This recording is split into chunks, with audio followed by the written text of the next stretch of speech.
wasaaradda waxbarashada barbaarinta iyo sayniska Soomaaliland oo kaashanaysa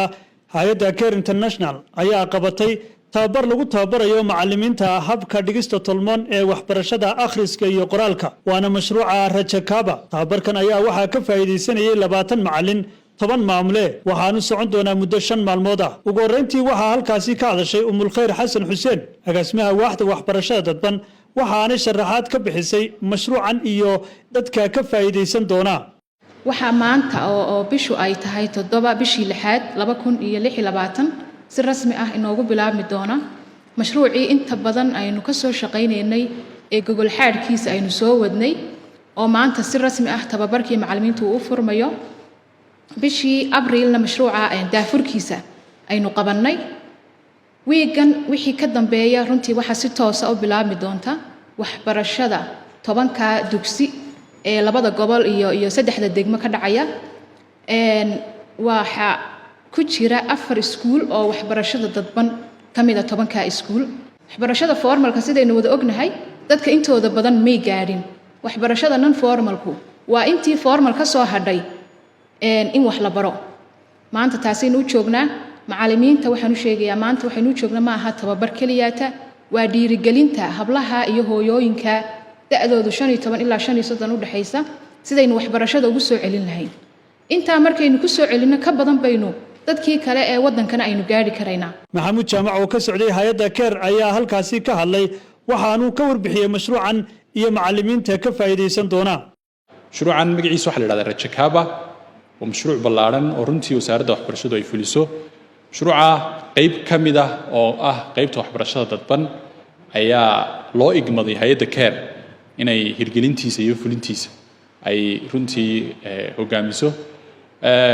inta lagu guda jiro fulinta mashruucaas waxa aanu doonaynaa inay hirgasho waxbarasho 10 bilood ah oo level 1 ilaa level 4 non formal education ka ah oo la bari doono tiro habla oo 900 oo hablooda iyo hooyooyinka da'da yar leh oo aan hore u helin fursad waxbarasho ay hore u soo dhigtaan. runtii waa mashruuc qayb muhiim ah ka qaadanaya hay'aankeena waxbarasho iyo geedi socodka waxbarasho aynu ku kobcinayno tayada waxbarashada iyo gaarsiinta waxbarashada. gudoomiyaha waxbarashada gobolka Daadmareed Mudane Cali Dhuux gudoomiyaha waxbarashada degmada Hargeysa Aamina Caseer ayaa munaasabadaasi ka hadlay. waxaynu isugu nimay in aynu barnaamijka Rajakaab ee lagu tababarayo